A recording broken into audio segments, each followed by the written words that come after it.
some bad news. I knew it. I love when he does that. Well, once you hit rock bottom, the only way to go is up. So good luck, okay? Good luck. You say rock bottom, but, like, it just seems like things keep getting worse. What is rock bottom? Who decides what's the bottom of all this? I mean, seriously, you go, okay, today is Friday, and I woke up in Cleveland, and I'm going, how much worse can it get? Hello, ladies and gentlemen. Welcome to episode 305, the 305 of the Hoots podcast. As the road to 500 continues, and road to 200 subscribers as well on YouTube. Don't forget, we have our YouTube channel, youtube.com/the Hoots podcast. Just type in the Hoots podcast on your search engine, and you'll find it right there for you. It's free of charge every single Thursday on YouTube, Apple Podcasts, Spotify, Stitcher, anywhere you get a podcast from. It's surely Joshie Lopez, the nefarious Right Adam. You can follow me on Twitter at Josh Lopez Media and Instagram as well now at Josh Lopez Media. So a little change, a little easier way for you guys to find me. I like what we have here with the Josh Lopez Media thing. Obviously, I can't get my old original Twitter account back, so this will do for now. And the easiest way to get with me is at Josh Lopez Media if you want. We got a fun show in store for today. I'm kind of sold this week because Bert Carter is handling some waterfall business, so I want to give a big shout out to him and his fiance Ashley, who's in town this week. So enjoy your week off, Bert Carter. I know you'll appreciate it. So we're gonna have a fun show today.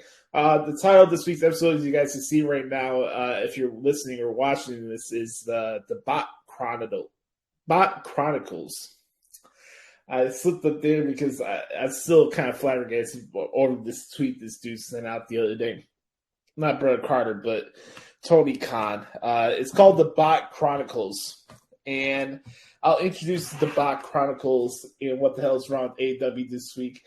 And it never ceases to amaze me, the dumb shit that comes out of Tony Khan's mouth. It's crazy. A guy, it's really something about Purse's character. Like, you can have all the money in the world, you can have all this stuff. Your daddy can be the owner of the Jaguars and blah, blah, blah, blah, blah. But it's really funny to see people who act like this shit they'll say just because they got money. You're not good at your job, brother, and you need a reality check. So we'll get to that later on. But, of course, we'll get to what happened this week at WWE. Also going to preview the match card coming up for this Saturday's New Japan Pro Wrestling Windy City Riot show, which I'll be attending at the Odeum Expo Center in Villa Park. I'm going with a good friend of mine, Deji Cologne, which you can follow at Twitter and Instagram at House of Wrestling. So make sure to follow D there. He does a lot of great work, so make sure you support his stuff. I've never been to a New Japan show, and it's kind of a cool moment for me because I spent over the last 3 or 4 years really covering every single televised event that New Japan has produced, whether it's stateside or in Japan. And it's cool. I'm just very excited to experience that for the first time. I've been to AEW show now, obviously a gazillion WWE shows. I've been to an Impact show. So this is my first time really getting to check out a New Japan Pro Wrestling event, a standalone New Japan Pro Wrestling event coming up on Saturday. So I'm looking forward to that. And of course, as we start off as we usually do here on the Hoots podcast, the Good Brothers Q&A session. This week's Q&A session is going to be a little different. I'm going to answer the questions that we got this week. It's not a lot, but also I'm going to implement some live talk into this as well. So sit back, relax, strap it down, as Hawk Harrison used to say back in the day, and we got a fun show for you guys. I saw the folks here on Facebook before I pressed the record button that, I'm in really good spirits. I'm just glad to be back home for the trip from Dallas. Not feeling any jet lag or anything like that. I have been able to catch up on a lot of sleep that I've lost over the last couple of weeks, so that's good. It's very important to recharge and make sure that your mental clock, and just your general, taking care of yourself, stuff like that. So I've been really cognizant on, getting some naps here and there throughout the day and just make sure that I get my hours that I need to re-energize myself, to be in the proper state, to do my work properly, and just be in good spirits, you know. I kind of drain myself out sometimes with the lot of work that I do, and I tend to forget about other stuff that I should put attention on. So it's been really focusing on just, relaxing, clearing my head from a lot of things, and just really focusing on what I need to focus on, just taking things one day at a time. And I love my apartment here. I love it here in Chicago. I am planning to move sooner or later this year. I'll make it happen, but I'm appreciating the time that I'm having here at the apartment. I don't know how long it's going to be. I have an idea in my head. I'm getting close of when I actually do want to move down to Florida. I haven't got a place yet, but I have a timetable in my head of when I'm ready for this move. And I think right now I'm just really focusing on what I have right now and what's in front of me. And obviously there's things you can't control. Tomorrow's not guaranteed. I'm just excited for a lot of things that are coming up in the coming weeks. Next Saturday, my Uncle Gino and Judy are having a 50th wedding anniversary.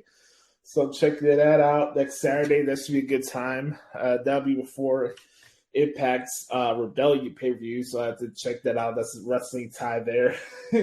All things always lead back to wrestling, right?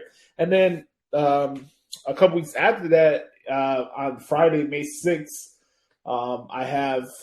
I'm going to my cousin Vince's wedding, and they're having a reception at this Italian wedding reception place that's kind of across the street from the Allstate Arena, which is kind of cool in Rosemont. So I'm looking forward to that. It's a Friday night, so I probably won't get to watch SmackDown live that night, and that's cool. Just get to spend some time with the family, stuff like that. I haven't been to a wedding since I was in high school, and that was 10 years ago. So it's been a minute. I haven't been to a wedding in a while, and it's been a great time. I'm looking forward to that. And then the next day is my birthday. Kind of cool. My birthday is on a Saturday this year. For those who don't know me, Saturdays can be really hit or miss for me. I don't know how it is for you guys, and we keep it 100 here on the Hoots podcast. I'm an open book, and I have nothing to hide. I can admit that I don't know how it is for you guys. Do you have a particular day of the week that is just not your day, or your least favorite day of the week? For me, it's Saturdays. Whenever I feel the loneliness or just out of it, or just, I wouldn't say depressed or sad or anything like that, but just either something doesn't go right or you're not feeling it's just the day drags on more than anything. It's Saturdays. Maybe it's because a lot of my personal friends don't live in the city, so I don't really have a chance to hang out with them or just talk and shoot the shit, stuff like that. I'm not going to clubs. I'm not doing this and that. And then it's just I think a lot of the loneliness I feel is on Saturday nights.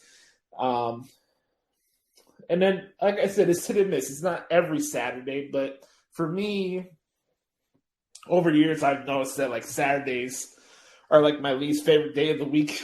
And I can't really pinpoint why. There's a multitude of reasons for that. But I don't know how it is for you guys. Is there a day that on the week that you just dread, it's just gonna suck? It's not gonna be your day. I think Saturdays are that for me.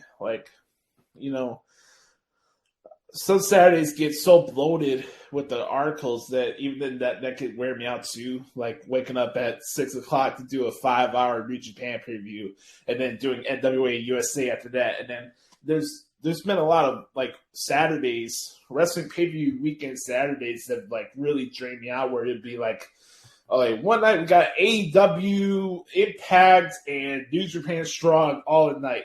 That's a 6-hour night. So I'm starting a coverage from 7 o'clock and not finishing it's 1:30 in the morning with 3 different articles. It's not easy. And I'm definitely not complaining here about my work schedule or what I do for a living. I'm very blessed and fortunate for the fact that I get to work from home we're just talking out loud. I'm talking to you guys, letting you guys into my life a little bit.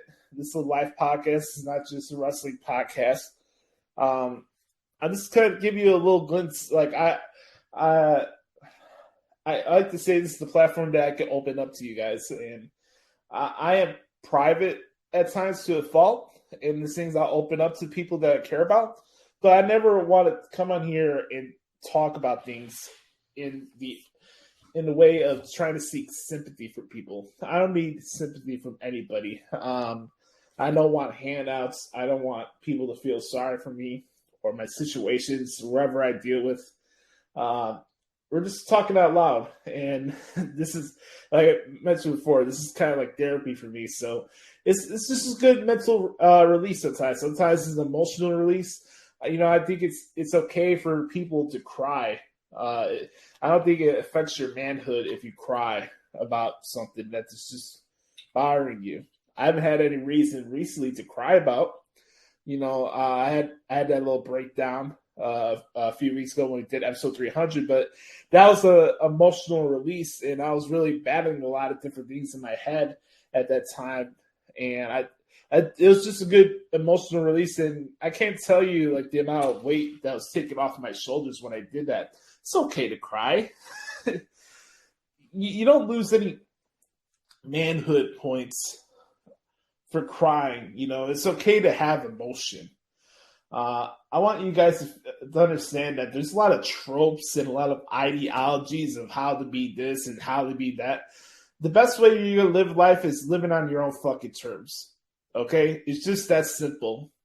You set the guideline for your life, not the other way around. We have these ideologies, we have these philosophies, we have these old tropes and sayings, and this, like I said, philosophies about how things are supposed to be done and blah, blah, blah, blah, blah. I'm sorry, I don't live in anybody's bubble but my own, because it's my life. I'm not living anybody else's life. I'm not living on anybody else's terms. I'm at the point that I can dictate what I want to put energy into and how I want to carry myself. I don't care about other people's opinions. I don't care about things that should not matter to the overall being of myself. And a lot of things that brought me to that part in my life, but in a good way too. It's not all negative. I think the biggest thing for me over the years is that I've become really self-aware in a lot of ways of things that affect me internally and how I see life and what's in front of me.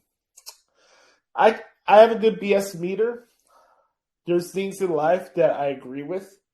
There's theories and stuff that I agree with, but I am not a person that's just going to be bogged down of this is how life is and this is how you're supposed to do it.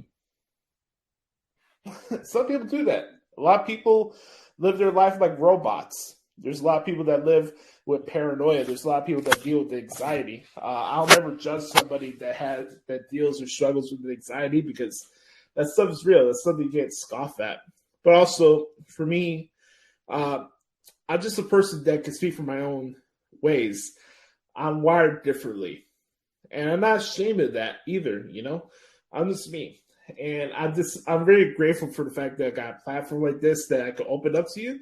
And that's what it is. Like, I'm in a really happy place in my life right now where,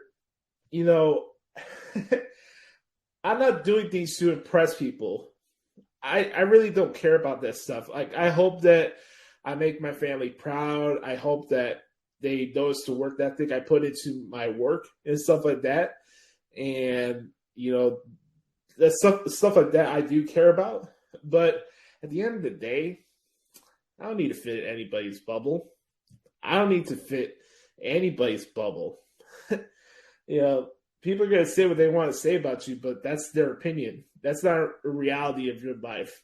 Live your life on your own terms. I say on the show for a reason every single week because it's true. You have to be the authentic product that is yourself. It's just that simple. You can't let anybody dictate the pace of your life but yourself. And I think a lot of us lack a lot of internal self-awareness of how we let other people's opinions kind of like dictate our mood swings and our emotions and the way we go about things and even the decisions we make. Like, people are going to have their opinions. It could be a family member. It could be a friend. I'm using air quotes now. It could be anything. And honestly, you know, my friend Adam Daly, my brother, has this saying, and it's so true. All world's a stage.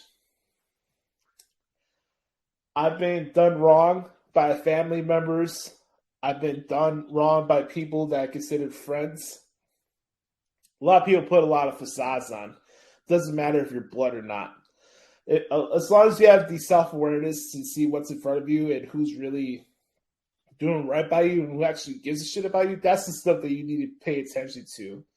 And not the stuff that just going to make you feel bad at the end of the day. So I know I'm talking out a lot, and you guys probably wait for the questions for the Q&A session yet, but I just felt it was good to open up a little bit with you guys, you know, let you into my world and let you know what I'm thinking right now. And, like, honestly, I'm excited for the progression of the show. I think in a couple weeks I'm going to take a little break, like a 2-week break, where I let the guys run the show for a couple weeks and I can just unwind a little bit more and just take a little break.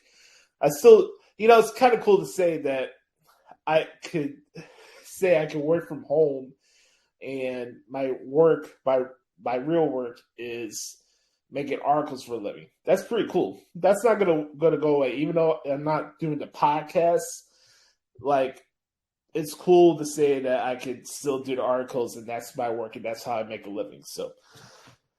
Yeah, so I just wanted to open up a little bit with you guys to start off the show and just remind you again that, you know, first off, protect your energy and understand what you want out of your life.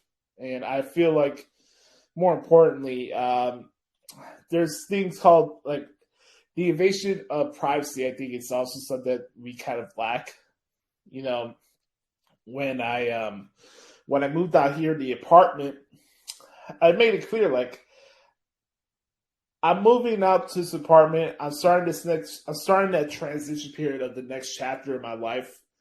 And you have to set your boundaries, you know? It's that simple. I felt a little bit at times when I was living with my mom, like, it was a little bit too much of an invasion of privacy where I appreciate care and natural parent instincts. And then there's another thing where you're over your shoulder and it's like you're living through a daily inspection. And it's like, I ain't deal with that shit. I'm not. So, you know, it's good, man. I'm very happy. You know, it was cool. I got to hang out with my dad the other day. He comes out and he visits me. And we hang out a little bit here and there whenever he's running errands and stuff. It could be a 1 day a week or maybe 2 times. But it's always cool to see him because he gets to hang out and we can shoot the shit and just joke around a little bit. So it's always cool when I get to, like, my dad comes and visits and stuff. So, but like I mentioned earlier, I'm just very grateful for what I have in this apartment right now and just very excited for what the rest of the year has in store for me and just taking things 1 day at a time, pal. So let's get into the questions, shall we? All right. Take a quick swig of water real quick. Shout out to the good brother Chris Zaletta, who starts us off here. XCZaletta24X on Twitter. He says, what up, Boost? Here's some questions for the Q&A this week. Does CM Punk show up at Windy City Riot? As much as I would love to see CM Punk there, Chris, I don't think it will happen. I need to see more tea leaves there. And there's been no hints or anything like that as far as CM Punk showed up at Windy City Riot. You know, I know a lot of people are like, oh, it'd be cool to see CM Punk fight Jay White at Windy City Riot. I don't disagree with them, but also at the same time, I look at Jay White, and I don't know what AEW is doing with him. I don't know what's going on with that whole relationship with them and Impact. That's probably another topic for another episode. But no, I don't see CM Punk show up at Windy City Riot. Who do you think Jay White's opponent is at Windy City Riot? I'll go with Alex Shelley. That'll be my pick. What do you say to those who criticize the Queen of the Ring tournament that haven't said a word about the AEW Women's Owen Hart tournament? Just more and more double standards. I think it's pretty simple and cut to the dry like that. Like, I've never seen a promotion that has more double standards in the way it's covered and the way it's talked about more than AEW. And that is what it is, you know. I think there's a lot of people who cover the industry they take out their frustration from their fandom of WWE instead of looking at the other way around and looking at the bigger picture of the company and what they're covering. And then they do this like mental gymnastics routine every week where they try to overthink everything that's going on behind the scenes of WWE. And it's stuff that they complain about WWE, they put over in AEW. And you can see throughout their shows, no matter what happens, there's just going to be double standards. I don't think that's right. I don't think that's the proper way to go about your coverage if you're going to treat yourself like a serious reporter or whatever, or analyst. I don't think that's right. I don't think that's cool. I think you should speak for yourself. You shouldn't say things just to try to get clicks and retweets and followers on social media. Twitter sucks. Okay, let's be honest about it. Twitter sucks. So, like, getting Twitter clout doesn't make you any more important than what you think you already are. You know, like, I could give two shits about Twitter clout. That's the last thing I'll ever seek validation from is from Twitter. And it's a shame because you see double standards all the time. You know, complain about finishes and booking and stuff like that. There's a lot of, like I said earlier, about tropes and stuff. There's tropes in wrestling that people complain about in WWE. When AEW does it, it's long-term storytelling, it's this and that. It's like, what are you watching? And who are you fooling? So that's my thoughts on that. Yeah, you look at the tournaments. AEW continues to confuse me with how they go about their tournaments. Just announce a fucking bracket of 8 women and go from there. You have all the data, right? This is the company on wins and losses. You have all the stats in front of you. Pile up the 8 women with the best record in AEW and put them in the tournament. It's not that fucking hard. Why would we need these random qualifying matches? And then supposedly the Owen Hart tournament for the men and women don't start till the Long Island show at UBS Arena on May 11th. Like, and then you go from there, and what, you're going to have like a 2.5 week build towards Double or Nothing where the tournaments are going to end? I just don't get that. I really don't. So it's kind of confusing, but whatever. AEW's going to do what they're going to do. And double standards are never going to go away in wrestling, unfortunately. Here's the next question there. Which match are you looking forward to for Windy City Riot? The one I'm looking forward to the most? It's 2 for me. Honestly, get to see John Moxley and Will Ospreay would be pretty cool. Obviously, that's the main event. But I think for me, personally, the match I'm looking forward to the most is Ishii and Suzuki. I've had the pleasure of covering a lot of different Ishii and Minoru Suzuki matches in New Japan Pro Wrestling. And a lot of them happened in Japan. There was one for the Rev Pro title I think they did in the UK before. They had the Ishii Suzuki forearm exchange standoff at the G1 Supercard, which I know you were there for that, Chris. But to have an Ishii Suzuki match in the United States, I think is pretty cool. And for somebody like me, who like Ishii's my favorite New Japan Pro wrestler, like he's my favorite wrestler for that company, and to see that has more meaning to me personally than whatever else is on the card. So I'm just really excited for that. That should be a great night. Next question. If Ronda is unsuccessful in capturing the title at Backlash, do you think she goes off screen for a bit? Man, if there's a performer in wrestling that's in a bit of a conundrum right now, it's Ronda Rousey. Because I don't know what you do if she says, I quit. I could probably see a scenario where Ronda Rousey wins. She holds the title for a little bit, and maybe somebody cashes in on her with a Money in the Bank contract. But depending on how these are going to go, like, you got to think about this.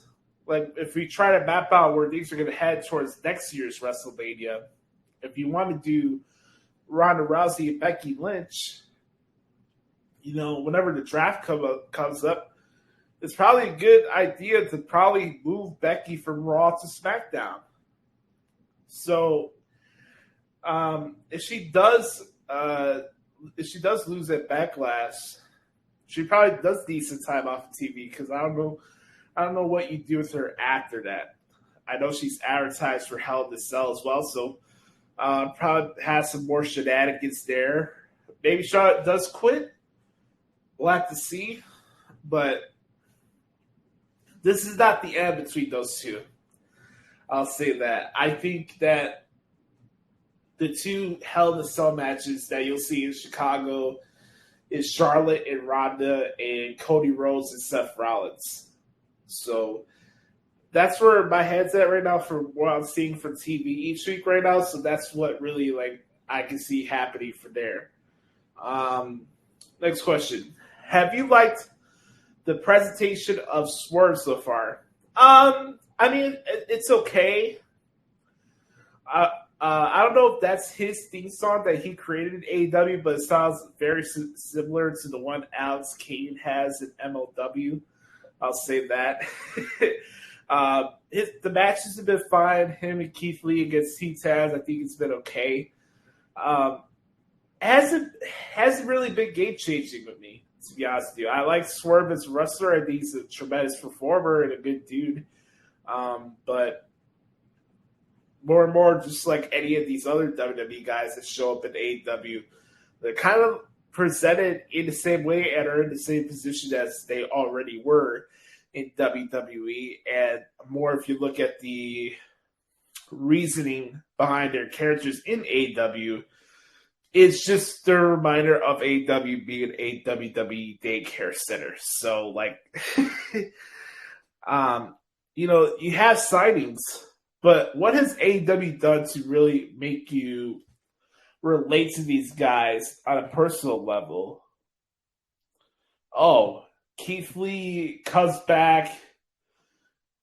He shows up at AEW, and the biggest thing with him is like, oh, he has his jacket back on, and he's not called Bearcat. Wow, well, what a difference! Is it really changing anything that we saw from him in NXT? Do you need to rush Keith Lee into the top picture? No. Look at Andrade. You know, stuck in the mid card. Malachi Black fixated on Fuego del Sol. Where the fuck is Miro been?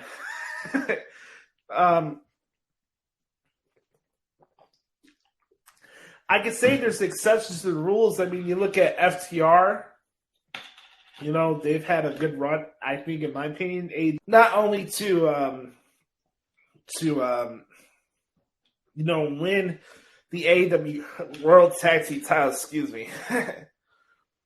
Not only to win the AEW World Tag Team titles, but also to win the Ring of Honor World Tag Team titles is pretty cool too. And, you know, they've had a lot of matches with CM Punk as well that have been very good. But also at the same time, I just watch their shows, and I see a lot of the guys from AEW and the ladies that showed up, and they're just there in same positions. Haven't really had reason to really like mark out for them and be like, see, this is where they went. This is where WWE went wrong with that character. I think you probably could barely count on your hand, one hand, of 5 people they can really say that they came from WWE to AEW, and they made substantial progress. And don't tell me Ruby Soho, because, she has a great song. And for me, for my coverage of AEW, I tune out the crowds from AEW. And it's probably sacrilegious for somebody like me to do that, since I cover wrestling and the audience is a really important thing when it comes to professional wrestling. But I look at AEW crowds and they're very misleading. And I can't really gauge on what's over or not on an AEW crowd, because I feel like they want to be a character of the show more than them actually enjoying what they're seeing. So I kind of take AEW crowd reactions with a grain of salt, hence why I'll tune them out and stuff like that happens. So that's my thoughts on that.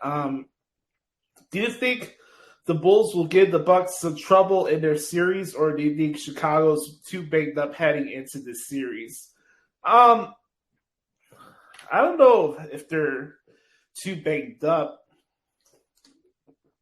such that Lonzo Ball will not be able to play this playoffs. I think that's unfortunate, but I'm kind of curious. The Bulls have had this unfortunate run in the second half.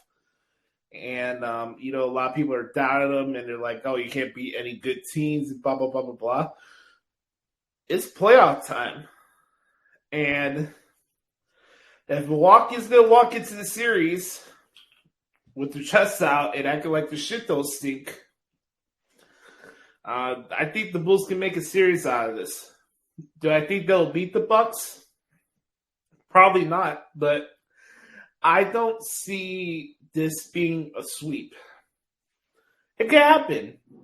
But if Milwaukee is going to walk into that series as if their shit don't stink and they think they're just going to breeze by the Bulls, I think they got another thing coming. So I'm kind of curious to see how this plays out. It started out in Milwaukee on Sunday, and we'll have to see. I think Milwaukee probably will win the series, but I don't think this is the Bulls team where you just walk in and think, oh, this could be an easy sweep. I just don't see that. Thanks for your questions this week, Chris. I really appreciate it, brother. Next question here, the last one for Q&A this week, comes from Pat at RatedPWF, Patrick Fritz. Shout out, good to you, brother. Even though we've known it was coming, this week's episode of Young Rock basically confirmed a pending Rock Reigns match. Thoughts on the reveal, and how do we finally get Rock back on WWE TV?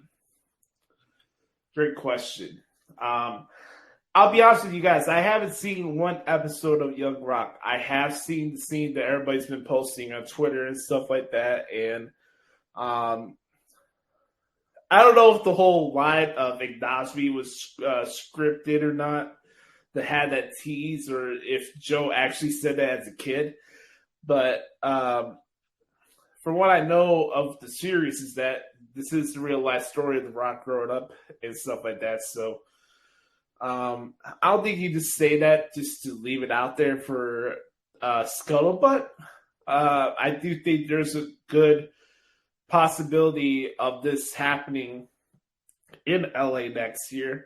I'll tell you this, Pat. I have more conviction that this Rock and Roman Reigns match will happen more than I did of Stone Cold Steve Austin actually having a match at WrestleMania this year. I had my doubts, not that Steve would not show up, but I didn't think we were going to have the no holds barred match that we saw with him and Kevin Owens. I was not expecting that. Now, I wasn't expecting it to be just a talking show either, but I have more conviction of this is going to happen between those two with The Rock and Roman Reigns. It's just too much money on the table not to do it. Have The Rock go into the Hall of Fame that weekend as well in LA. If you look at WWE and how much money they've made in Dallas and having 154,000 people show up to AT&T Stadium through 2 nights, is just insane. And think about the amount of revenue they made for the Dallas area and just the event alone. You guys seen already the metrics and the social media impressions that they've made for WrestleMania this past year. It's insane. And WWE's in a good spot right now. And they're going to make a lot of money. You know, and a lot of people are going to say that, oh, their bookings at an all-time low and blah, blah, blah, blah, blah. Well, if the wrestling business was predicated on booking, I think they're probably in a good spot because I don't know how you're making more money if your booking is the only thing that matters in professional wrestling, right? I mean, that's what everybody tells me on these wrestling podcasts and Twitter. You know, booking is the only thing that matters, right? I don't really think that's the case. And the funny thing is, and a lot of people that do shows like this, they won't tell you this, but their volume, their data, their analytics, a lot of it thrives off of WWE and the conversation of that. And, you know, hate watching is a real thing. You know, people tell you that, oh, I haven't watched WWE for a long time, blah, blah, blah, blah, blah. But they'll tell you everything that's right and wrong about a storyline and blah, blah, blah, blah, blah. And they'll claim that they don't watch, but they do. And, you know, as much as people want to pump up their chest about WWE's creative and blah, blah, blah, blah, and I'm not saying it's great or anything like that, but to to pump out your chest and be like, hey, oh, the creative is the worst thing of all time, and yada, yada, yada. We're talking about a business that's about making money. We're not talking about a business about, you know, treating wrestlers like it's at recess and whatever. And it's not about just the booking and blah, blah, blah, blah, blah. Like, this is a business about making money. And as the record revenues continue to grow and all this other stuff and the TV deals, you know, the people that hate watch are not affecting WWE as they would like to think that they are. You know, the truth is the truth. A lot of people thrive off of YouTube here by doing negative WWE content. They get subscribers, they get likes, they get retweets, they get a lot of comments, a lot of clout. A lot of people thrive off and make money off of negative WWE conversations, but you don't realize while you do that, WWE is making more money in spite of you. So, I just think there's too much money on the wall to not have that match with the Rock and Roman Reigns at WrestleMania. I think they'll get to that pretty soon. So, all in all, man, I want to thank Chris and Pat for sending some questions to me for the Good Brothers Q&A session. All you have to do is send me a question to Josh Lopez Media on Instagram or Twitter, or the Hoots Podcast at gmail.com. Last thing I want to mention here before we get to the next segment of the show, it's really going back to what I talked about at the beginning. And I think this is a good exercise for you guys to do. And kind of like a mental challenge more than anything.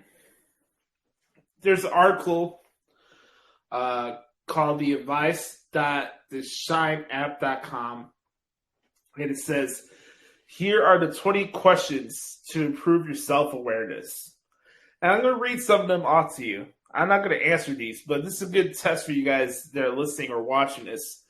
Write down and ask yourself these questions. 1, what am I good at? 2, what am I so-so at?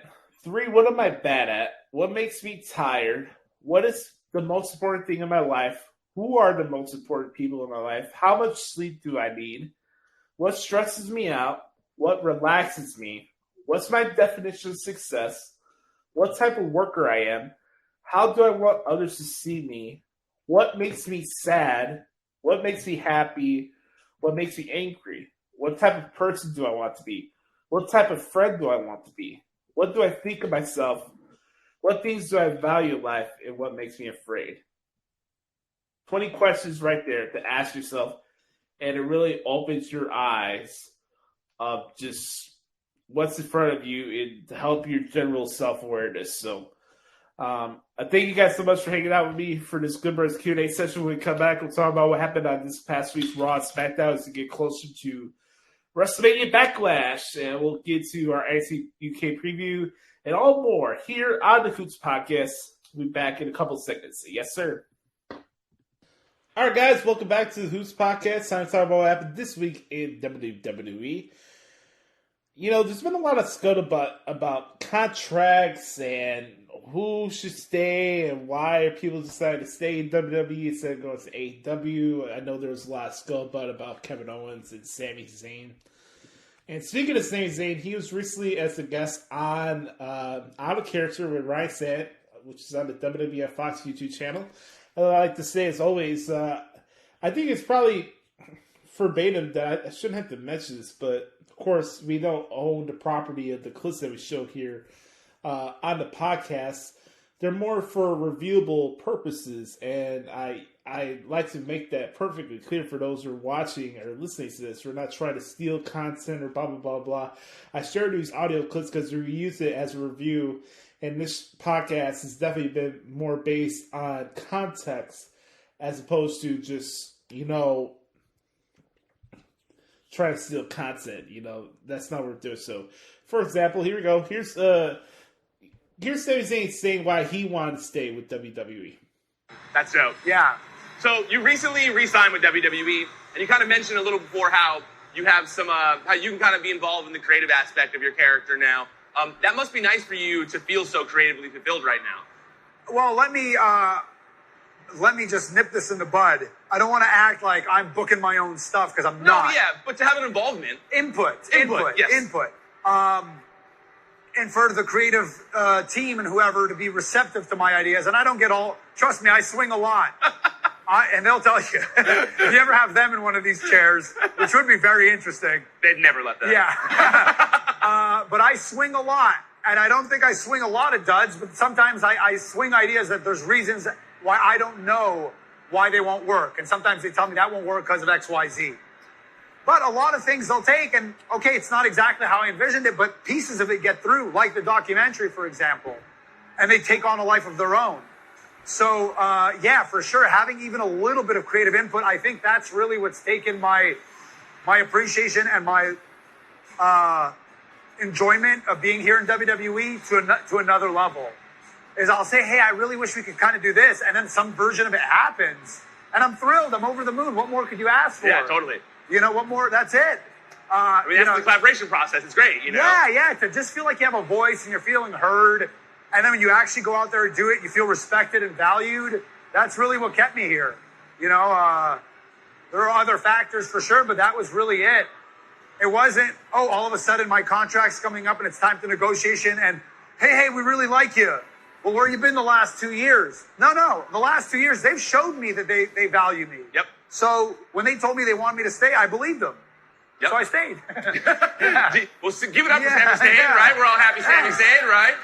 I'm really happy to be here. I don't know if I've mentioned that, but I'm feeling so good right now. Maybe it's the coffee a little bit. But I'm just so happy to be in this room with all these people. Because, look, you saw what happened to Big E. This stuff, man, it's so delicate. And we're one gust of wind away from not being in the same room with each other. So anytime we're in the same room with each other, I just really, I don't know, man. That's how I try to approach wrestling, how I try to approach life. It sounds so cheesy to say it out loud, but every moment is a gift. Every breath is a gift, man. And, like, it won't be here much longer. And that Hall of Fame last night, I don't know about you guys, I welled up like 5 or 6 times. Oh, I was in full tears for the Shad Gaspard stuff. And Undertaker, I was like, all of them. All like four out of the 5, I was like weeping. And it's because I know firsthand what that's going to feel like. Because I even heard Undertaker say this in a different interview where he said something like, my mind, I still have the visions of what I want to do, how I want to do it. I still see it. But you come to a point where my body just won't let me do it anymore. And that's like, I don't know, man. You know, I'm still kind of younger, but I think on a certain level, We all come face to face with our own mortality. And that's the closest I come to my own mortality, is realizing I can't do this forever. And one day you're going to be too old to do this. And then the next step is, you're old. And then one day you're just not here anymore. And when I think about it like that, I'm like, wait, I really like being here. I love it here. Yeah. You're saying I have to leave? I don't want to leave. Can we just keep doing this? This party rules. I want to play with my friends. I want all the guests are here. We're having a good time. Don't take this away.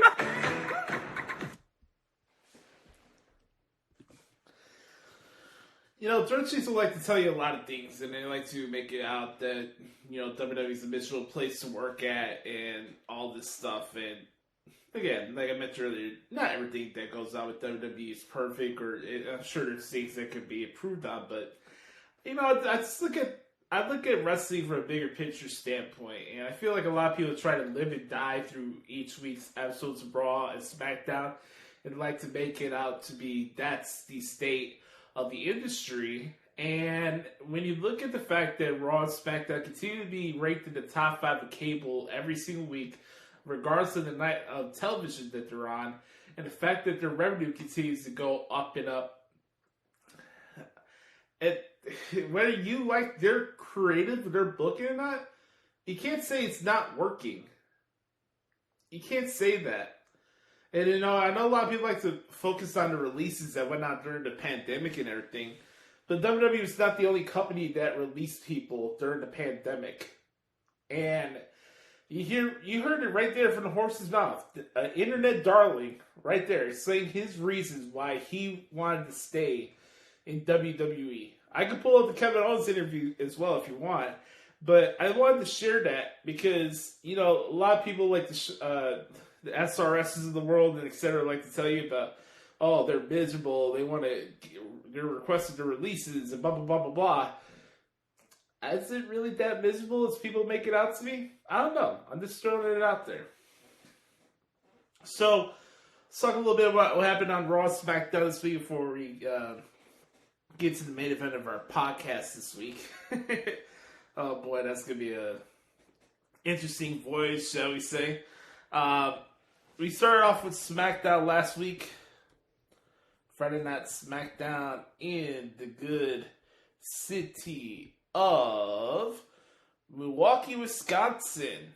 And the show started off with Ronda Rousey and Charlotte Flair. Ronda Rousey said that she wants another shot at the SmackDown Women's Championship. Here's Charlotte's response. Ronda. You couldn't beat me in checkers, let alone an I Quit match. I'm Charlotte Flair. I don't quit. Quitting is not in my DNA. But you know what is? Winning! Ronda, I felt your armbar. I felt the pressure. But I didn't lose. I didn't tap out. I walked out the SmackDown Women's Champion. And you want to know what I'm starting to think? That the baddest woman on the planet is not just a snappy catchphrase. It's a myth.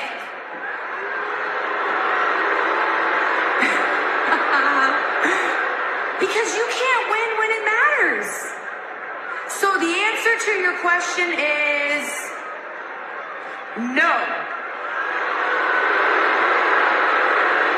So get in the back of the line, bitch. Boom, bitch.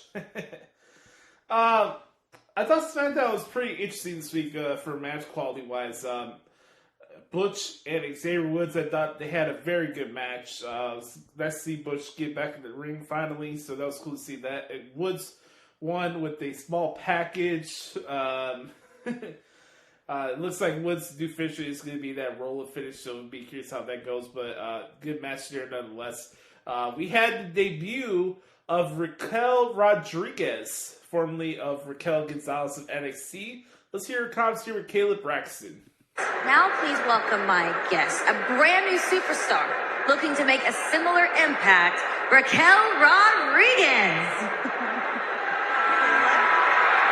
Raquel, welcome to SmackDown. Now, do you have a message for the SmackDown locker room? What? Just a little piece. Caleb, SmackDown has one of the most impressive female locker rooms in the entire WWE. But I can guarantee they've never seen anything like me. Mírame. Can I help you? Hello. This is Raquel Rodriguez. Allow me to introduce ourselves. I am Humberto. And I'm Angel, better known as the Lethal Lovers, Los Leopardos. Welcome to SmackDown. And as is tradition, we would like to welcome you with a kiss. De ninguna manera. Not a chance. You lost. Ciao. Hey, you gotta shoot your shot, right? You gotta shoot your shot.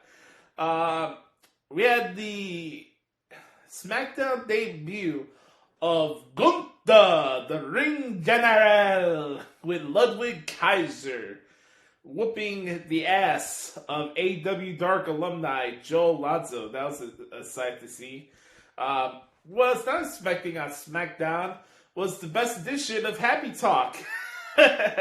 Madcap Moss started to whoop some ass on Baron Corbin, so here see how that follows up tomorrow night. As I'm recording this on a Thursday. It looks like Drew McIntyre's next feud is going to be with Sami Zayn. I don't have a problem with that. They're going to have a rematch due to the fact that Sami Zayn got himself intentionally counted out. So we'll see how that goes tomorrow night as well. We saw another return on SmackDown this week. It was the return of the beautiful and one and only Lacey Evans. Let's hear what she has to say.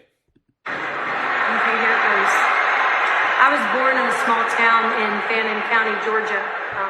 My father worked construction, and my mother was a young mom at 5. Life from the very beginning was a little bit rough because my father suffered from mental health and addiction problems, drug and alcohol. And my mom got caught in the middle of it, trying to be the best mom that she could be. But then the physical abuse, then the emotional abuse, the mental abuse, it got too much for not only my mom to take, but for her to watch. And before I could even start elementary school, I was taken away from everything that I knew. My mother loaded all of our stuff up in black trash bags, everything that we owned, threw them in a car, and she picked us all up from school, and we left without my dad knowing. After which, we jumped around from state to state, women's shelters, and campgrounds pretty much for the rest of my entire life. However, moving around as much as I had to do, it made me learn that either I could adapt and overcome, I could accept the way that things were and learn to roll with it, or completely give up. And I refused to give up. You see, I may not have the same straight shot to stardom that these other female superstars have been blessed with. That's all right, because that's what makes me different from all the rest. Because of what I've had to go through my entire life has made me the woman that I am today. I'm motivated, ready for anything, confident, caring mother, wife, sister, daughter, United States Marine, and WWE superstar. Now that doesn't make me any better than any of these other superstars, but they damn sure ain't better than me.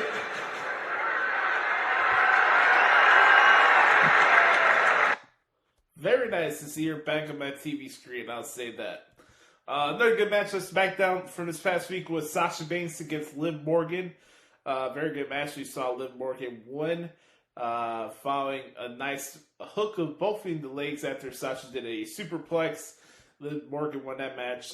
Tomorrow night on SmackDown we have Jinder Mahal going against Ricochet for the Intercontinental Championship.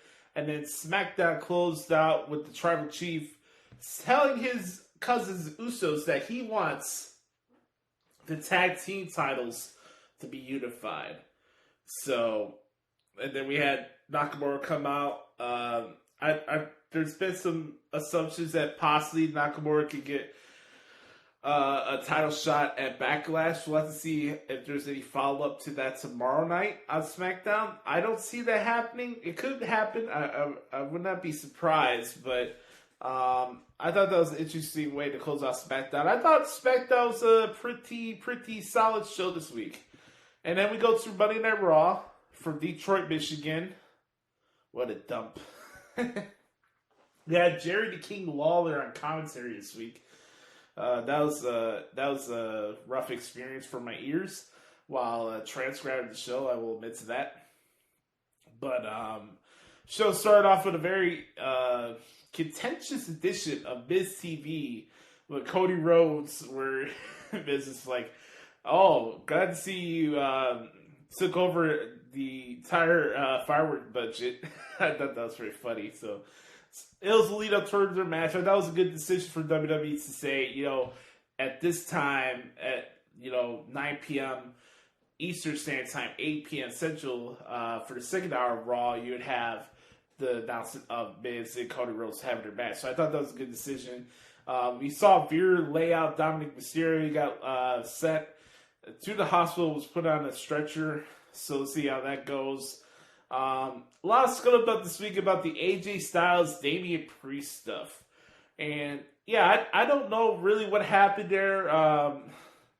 This is where commentary and WWE really needs to improve. And this is something that, JR was master at, and there was a lot of stupid shit that went on in the Attitude Era, but whenever there's things that let you confused, JR would cover that up, or at least have some entertaining segue to get to the next part of the show. But when you leave things open-ended and you have your announcers saying, "Oh, I don't know what happened. I don't know what happened." Like, Tom Phillips did this all the time when he was like the lead play-by-play guy, or Vic Joseph. They'd be like, "What's happening? I don't know. What's happening?" Well, try to say something else instead of that, because you're adding even more confusion to the show. You are the narrators of the show. You're not supposed to react like fans. So, there's going to be more continuation with that. I thought the Cody match with The Miz was very good, which Cody Rhodes won with the Crossroads. Cody's been getting a lot of great reactions so far, and like I said last week, more and more you can tell that this character of the American Nightmare has seemed to be a better fit so far in WWE, but we'll see how this goes. After the match, we had some interaction with him and Seth Rollins. Let's hear what went down there. But what I want you to remember about WrestleMania, Cody, is that you were a surprise opponent. And so going into WrestleMania, you had every single advantage. And now that I see what I'm working with...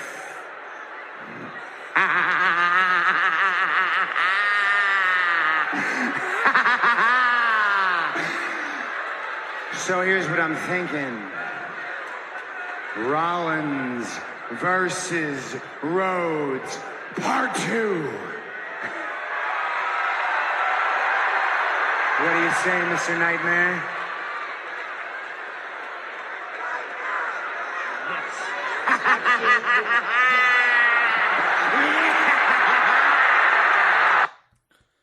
So we got 2 matches announced so far for Backlash. It's Cody Rhodes and Seth Rollins Part 2, and then Charlotte Flair and Ronda Rousey was made official over the weekend. That will be an I Quit match for SmackDown Women's title. Every week I talk about, maximizing your TV time. And there's a lot of scuttlebutt about what's going on with Ezekiel. Where is Elias? Is this a ruse? Even to the point that next week, Kevin Owens is putting Ezekiel through a lie detector test. I thought this was some good comedic timing, and he's also involved Tommaso Ciampa. So this week's award of maximizing your TV time this week goes to Ezekiel, Tommaso Ciampa, and Kevin Owens. I'm Ezekiel. I'm Elias' younger brother. Thanks, Ezekiel. It's nice to meet you. Oh, that's don't get fooled. That's a lie. That's Elias. It's not Ezekiel. That's Elias. He used to have a guitar. He used to have a beard. The beard's gone. The guitar's gone. But that's Elias. I'm telling you. Don't get fooled. Why are you lying? Stop lying. I don't like liars. Stop it. What are you trying to pull? I'm sorry, Kev, but you're mistaken. Don't listen to him. That's Elias, okay? I've known him for years. It's an easy mistake, but that's Ezekiel. Elias is my brother. Why are you doing this? Why? Am I the only one who's still sane around here? Huh? That's Elias. Grow up. Oh, that's some funny shit, man. Yeah, some other stuff on the show. Naomi picked up the victory over Liv Morgan. I thought the segment with MVP and Lashley was okay. I thought Raw kind of took a step back this week as opposed to last week. I wouldn't say this was a bad episode of Raw, but it wasn't anything I was too crazy about. I thought the main points and stuff they wanted to hit out was pretty good, but just the overall flow of the show wasn't that great. And Jerry Lawler is just, yeah, I don't need to hear him on commentary anymore. We had Sonya Deville continue her abuse of power. The queen of carnies, as I like to refer to her. Man, she abuses her power, man. Big time. I thought the third hour of Raw was the best hour of Raw for me this week. The match with RK Bro and Alpha Academy was good. And also, the match with the Usos and the Street Profits, the main event, I thought that was very good as well. The funny part about that is they're going into the match. Montez Ford is like, oh, here comes the Usos using their bloodline to skip the line to get title shots and blah, blah, blah, blah. And Jay was like, there's only one line, and that's the bloodline, Oos. I love the Usos. I've been down with this since day one. I that cracked me up. I really love that exchange.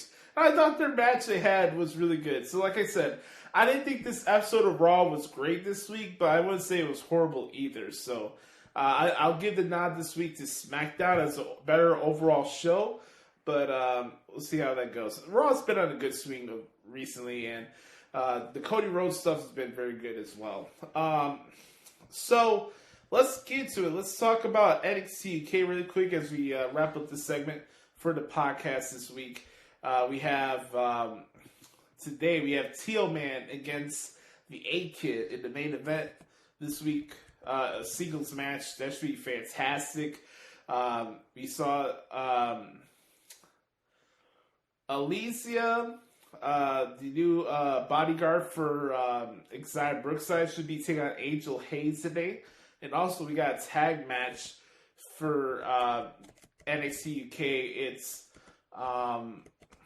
Gallus against Dave Mastiff and Jack Stars. So that should be a very, very good matchup coming up today on NXT UK. If you guys should go check it out, some good shit on NXT UK.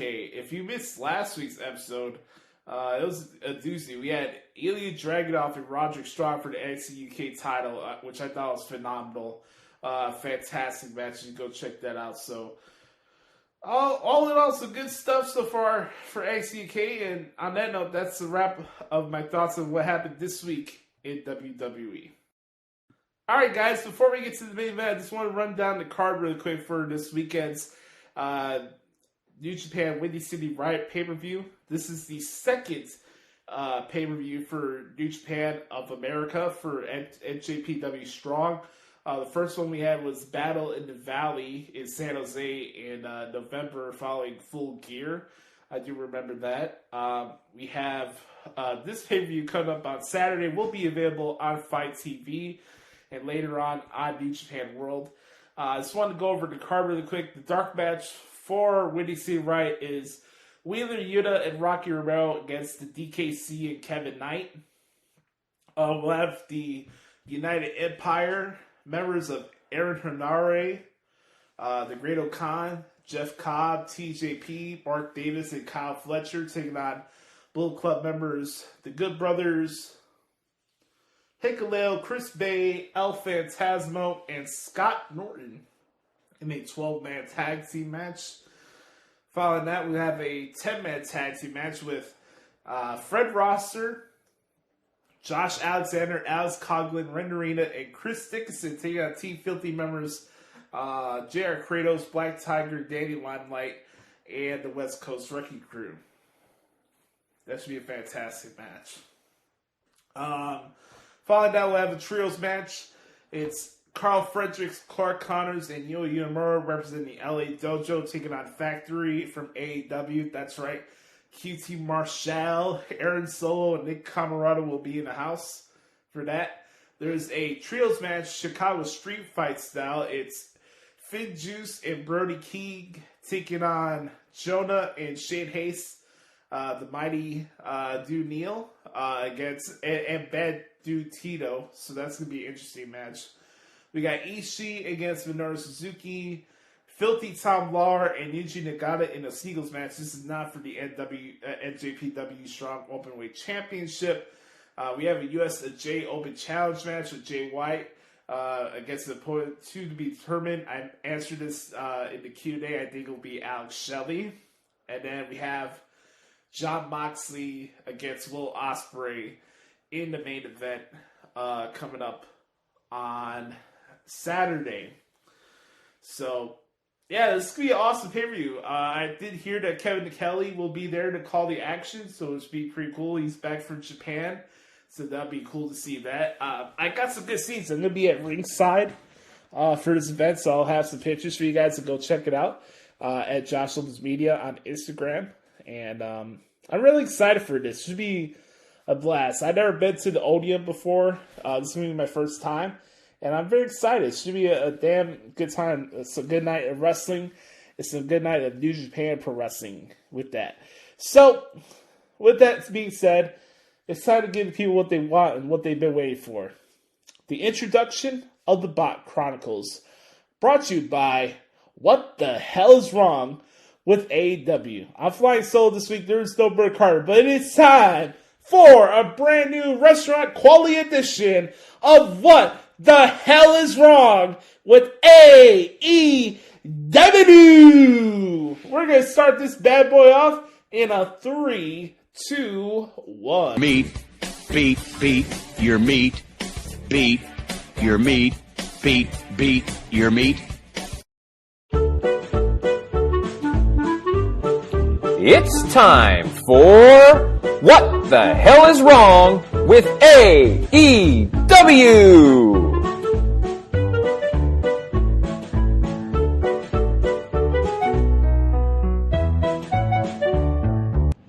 Welcome everybody to a brand new spanking edition of What the Hell is Wrong with AEW, aka What Is It Wrong with AEW.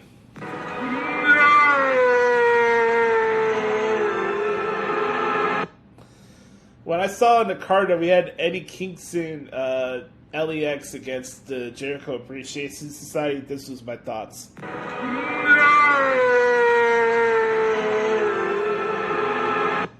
And then seeing Aubrey Edwards being the referee, this has made me feel this feeling again.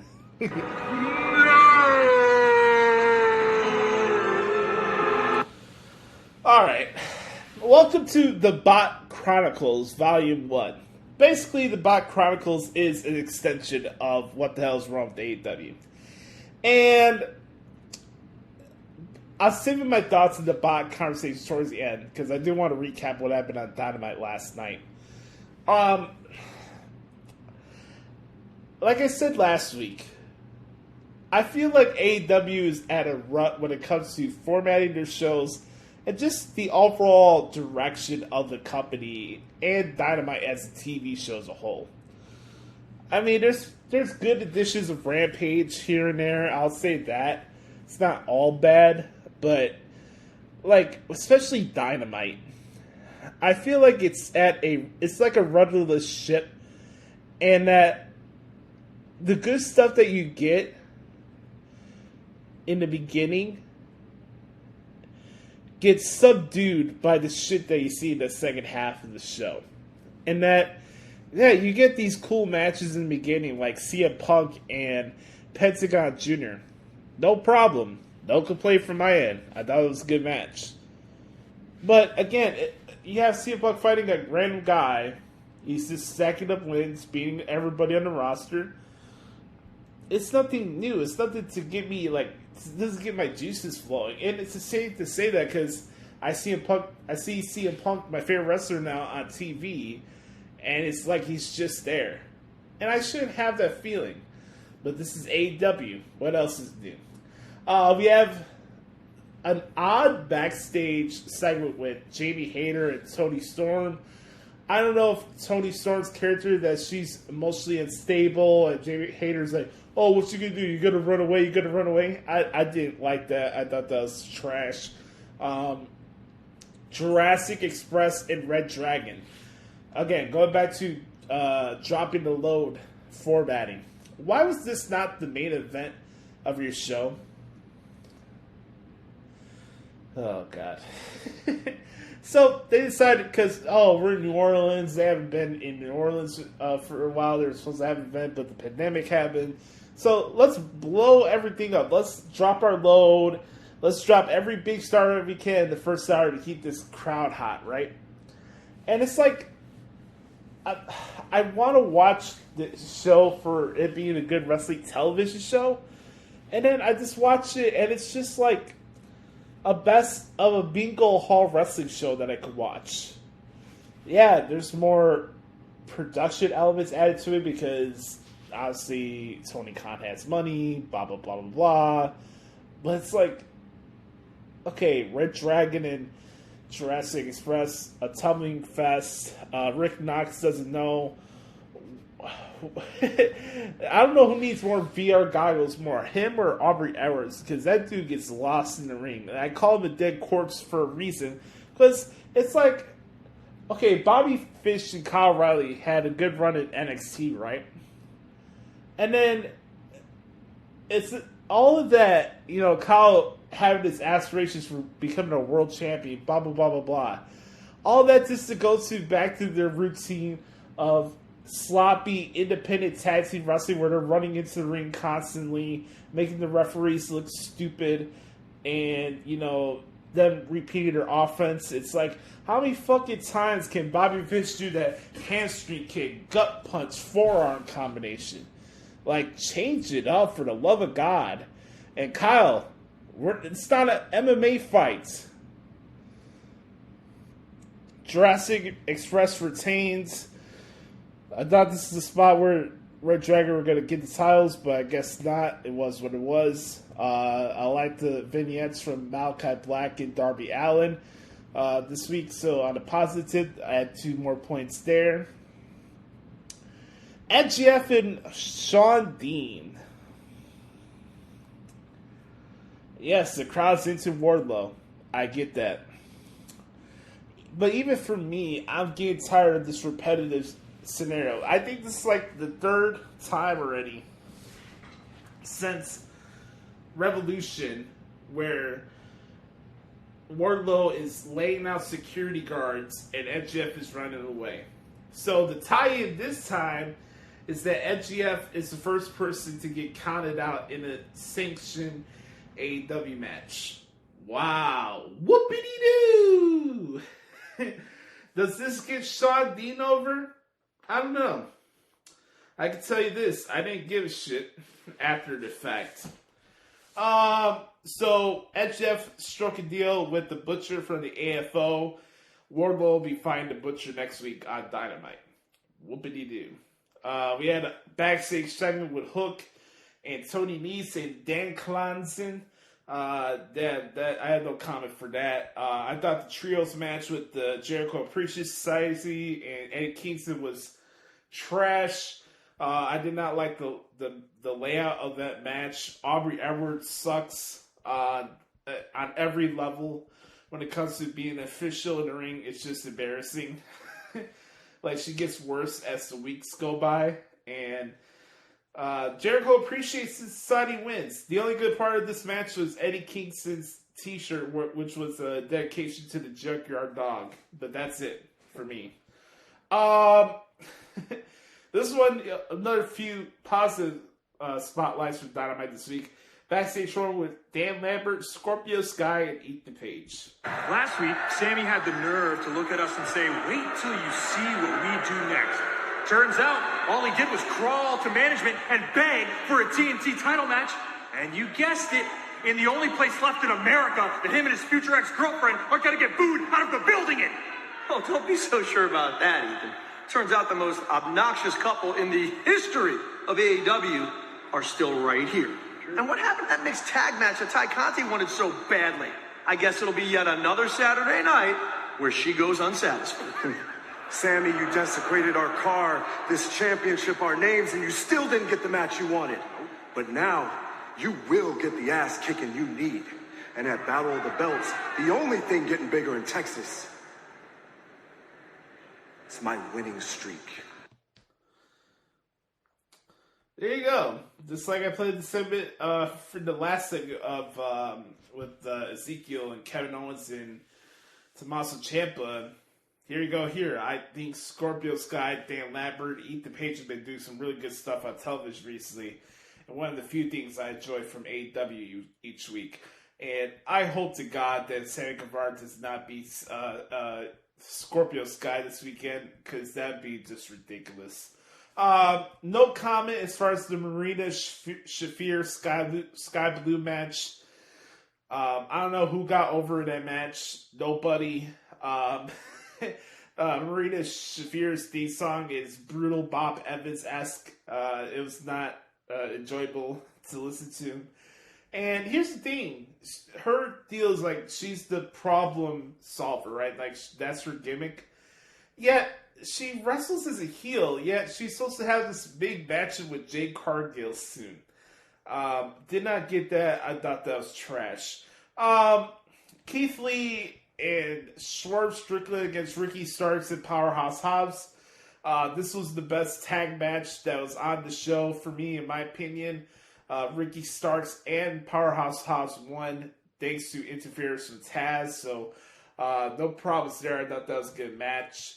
Lineup for Rampage this week. Blackpool Combat Club against the Gun Club. Who gives a shit? Ruby Soho against Robin Renegade in a Owen Hart Foundation Women's Tournament qualifying match. Yippity-doo! And then Hangman Page and Cole the Texas Death match for the AEW World Title. I do think Adam Cole, unfortunately, will beat Hangman Page on Rampage this week, unfortunately.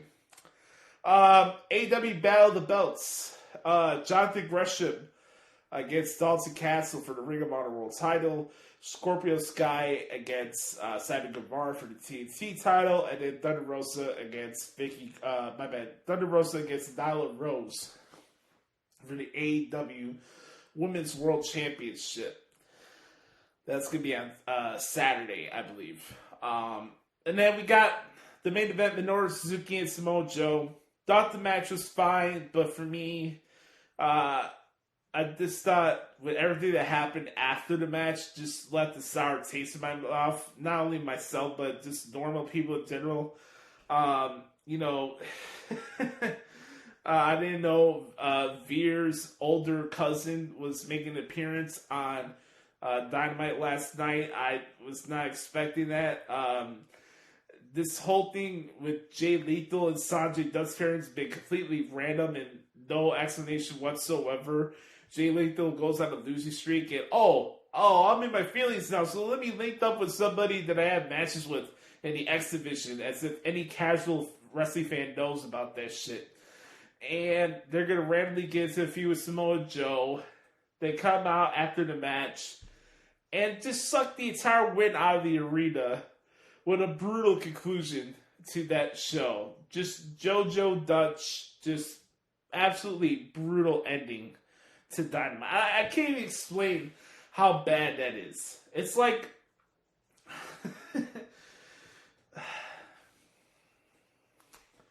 Oh boy, I'm going to get shit for this. But, alright. That Dynamite ending was like sitting through a Donald Trump COVID-19 update press conference. That's how nauseating and mind-numbing it was. that ending was bowling shoe ugly. And I've seen a lot of bowling shoe ugly things that are fortunate in my life, like the double doink that ranks up there as well. The Bartman game, even though I'm not a Cubs fan. I don't know who thought in their right mind that was a good way to close out the show, but yeah, that was definitely out there, and that was just complete and utter garbage. That ending can go the fuck home and stay the fuck home as far as I'm concerned. Okay, so this is what everybody's been waiting for me to talk about. So, Tony Khan, in his infinite wisdom, on Friday, seems like that's the day of the week where he wants to pump out his chest and act like his shits don't stink, and that he gets rating reports and blah, blah, blah, blah, blah, and he gets his little radio time slot and his little radio hit on Busted Open, which they kiss his ass the entire time he's on the program, right? That's the only way he's going to do it, because he can't take criticism. It's very convenient that Tony Khan can happen, but Bully Ray's not allowed there to ask tough questions. I just find that interesting, but Busted Open, they'll do what they do. So this week on Twitter, Tony Khan goes out of his way to say that an independent study was done about anti-AEW people and basically calling any person that's anti-AEW bots. Now, I don't take personal offense. I was personally amused by this, and just from a comedic point of view, that Tony Khan would imply that myself and Brother Carter and those of those likes and the GOC, Girl in Cinema, or other people in this community that's not afraid to call out AEW and their bullshit, that all anti-AEW people are bots. Now, I never claimed to be part of this group that I'm anti-AEW and that I want it to fail and I have no hope for it and I don't want it to be good. But I'm also not going to sit here with a straight face and sit here every week and cover this show twice a week, because I watch it live and write things down for the segment, and then I had to do the transcript after that. So I watched Dynamite.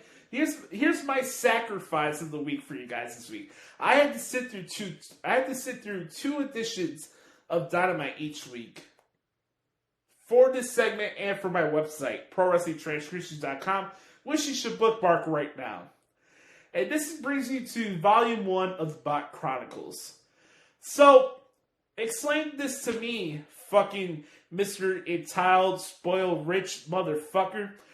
Explain to me how I'm a bot.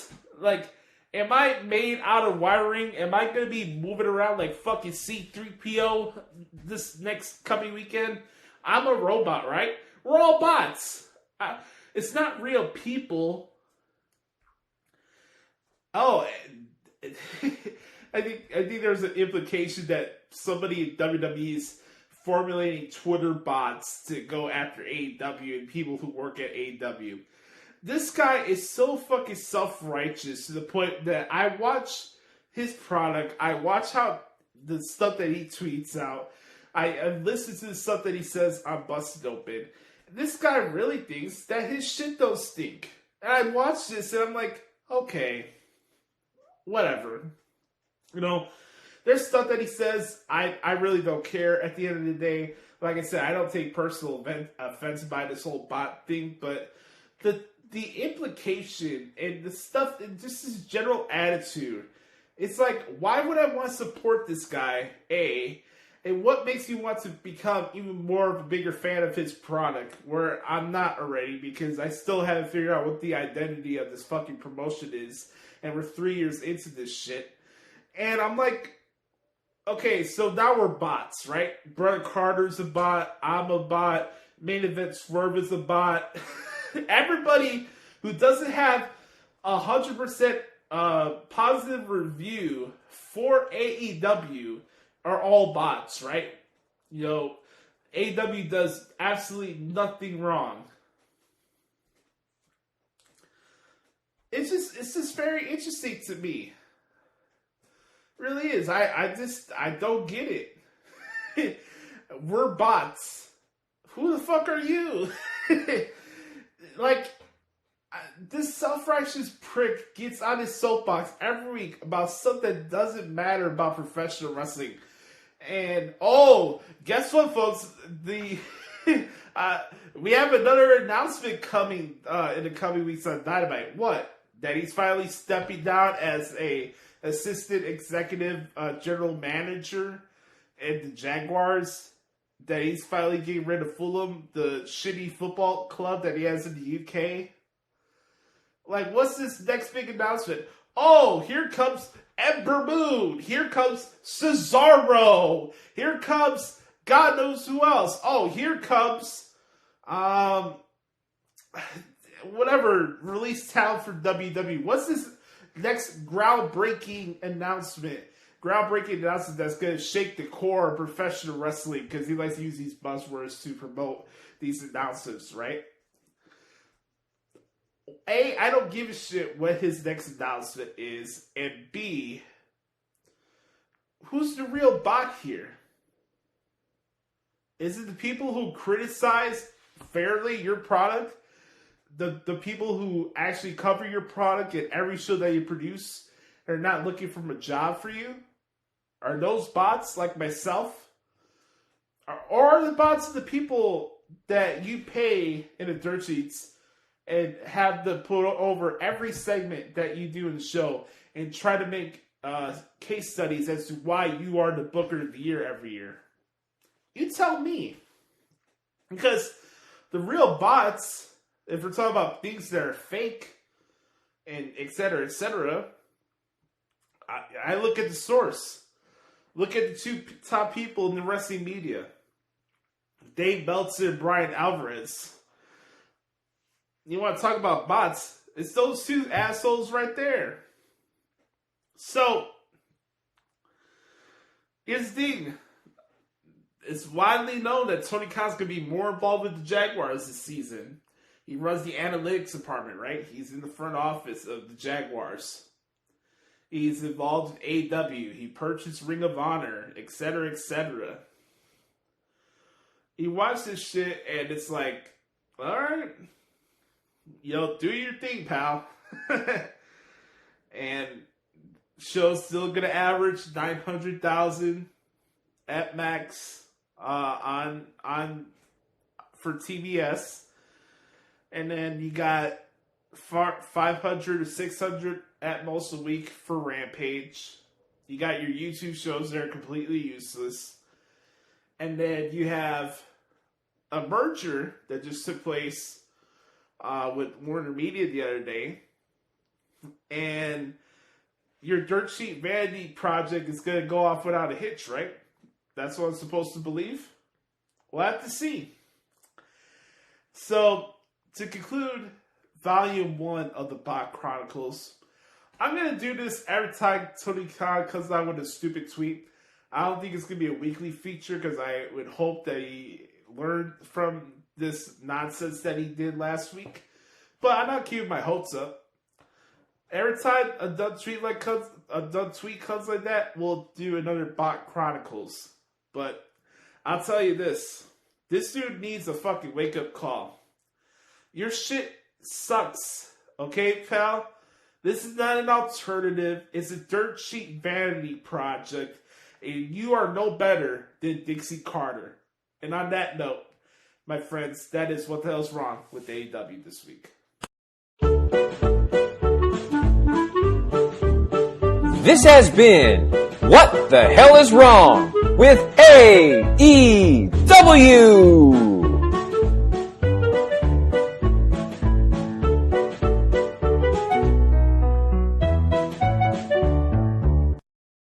Alrighty.